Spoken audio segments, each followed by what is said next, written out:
খুবই মজার এবং খুব সহজ পদ্ধতিতে বেবি কর্ন দিয়ে দারুণ মজার দুইটি রেসিপি নিয়ে আপনাদের মাঝে হাজির হয়ে গেলাম। বেবি কর্ন কিন্তু আমরা ছোট বড় সবাই খুব বেশি পছন্দ করি। সন্ধ্যায় বা বিকেলের নাস্তায় যদি এরকম ক্রিসপি বেবি কর্ন ফ্রাই থাকে তাহলে তো পরিবারের সকলেই খুব পছন্দ করে খাবে। এইটা দেখতে যেমন লোভনীয়, খেতেও কিন্তু দারুণ মজার। কথায় আছে যে জিনিস দেখতে সুন্দর সেটা খেতেও কিন্তু অনেক বেশি ভালো লাগে। আজকে যেহেতু আপনাদের সাথে বেবি কর্নের দুইটি রেসিপি শেয়ার করব, এই জন্য চলে এসেছি বেবি কর্ন নিতে। আমাদের বাড়ির পেছনেই দেখেন এখানে বেবি কর্ন আছে, মানে এখানে ভুট্টা লাগানো আছে। ভুট্টাগুলো একদম ছোট ছোট অবস্থাতেই আছে। মাশাআল্লাহ, দেখতে কতটা সুন্দর দেখেই বুঝতে পারছেন। আর আমার তো এগুলা পেরে নিতে খুবই ভালো লাগছে। আর এখন কিন্তু বাজারে অনেক পরিমাণে বেবি কর্ন কিনতে পাওয়া যাচ্ছে। আপনারা যারা এই নাস্তাটা তৈরি করবেন তারা এরকম ছোট ছোট বেবি কর্ন যে কোনো সুপার শপই পেয়ে যাবেন। এই বেবি কর্নটা কিন্তু অনেক ক্ষেত্রে বাজারেও কিনতে পাওয়া যায়। যাই হোক, আমি এখানে কিছু বেবি কর্ন নিয়ে এসেছি। আর ক্রিসপি বেবি কর্ন ফ্রাই তৈরি করার জন্য অবশ্যই একদম কচি ভুট্টাটাই লাগবে। দেখেন এখানে আমি একটা বেবি কর্ন বের করে নিয়েছি। এইভাবে আমি সবগুলো খোসা ছাড়িয়ে নিয়েছি।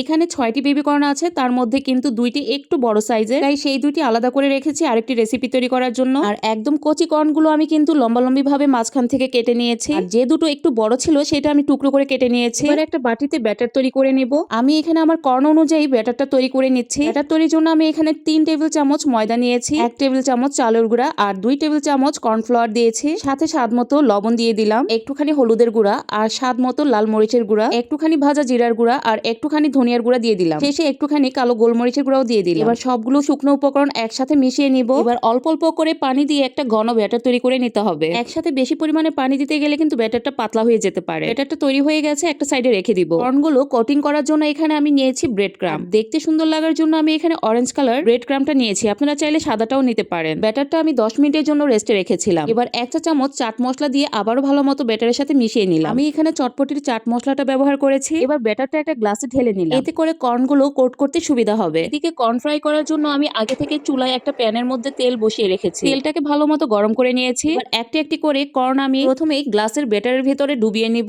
এরপর আলতো হাতে ব্রেড ক্রাম দিয়ে গড়িয়ে নিব এবং সাথে সাথে গরম তেলের মধ্যে দিয়ে দিতে হবে। একইভাবে আমি প্রতিটা কর্ন কোট করে তেলে দিয়ে দিচ্ছি। আর এই সময় চুলার আঁচটা লো টু মিডিয়ামে রাখতে হবে। মিডিয়াম টু লো আছে যদি একটু সময় নিয়ে ভাজেন, বেবি কর্ন ফ্রাইটা এতটাই ক্রিস্পি হয়, খেতে তো অসম্ভব ভালো লাগে। দেখুন এখানে কিন্তু সুন্দর মতো ভাজা হয়ে গেছে। আমি এখন তেল ঝরিয়ে তুলে নিচ্ছি। আর এই দিকে আমি আরেকটি কড়াইয়ের মধ্যে পানি দিয়ে চুলায় বসিয়ে রেখেছিলাম। পানিটা ফুটে উঠেছে। এই পর্যায়ে আমি স্বাদ মতো লবণ দিয়ে টুকরো করা কর্নগুলো দিয়ে দিব এবং ঢাকনা দিয়ে 10 থেকে 15 মিনিটের মতো সিদ্ধ করে নিয়েছি। 15 মিনিট পর আমি ঢাকনা তুলে একটা বাটিতে তুলে নিচ্ছি। আর এই কর্নগুলো কিন্তু ছোট বড় সকলের জন্য খুবই হেলদি। এবার সুন্দর মতো পরিবেশন করে নিয়েছি। সিদ্ধ করা কর্নের উপরে আমি কিছুটা চাট মশলা ছড়িয়ে দিয়েছি, এতে কিন্তু খেতে অনেক বেশি ভালো লাগে। আর কর্ন ফ্রাইটা দেখেন কতটা ক্রিস্পি হয়েছে। আমি এটা টমেটো সসের সাথে খেয়েছি, খেতে এক কথায় দারুণ হয়েছে। এতটা ক্রিস্পি, সাউন্ড শুনে নিশ্চয়ই বুঝতে পারছেন। উপর থেকে একদম ক্রিস্পি আর ভেতরে ছিল একদম সফট। একবার হলেও মাস্ট ট্রাই করবেন, ইনশাআল্লাহ হতাশ হবেন না, খেতে দারুণ ছিল।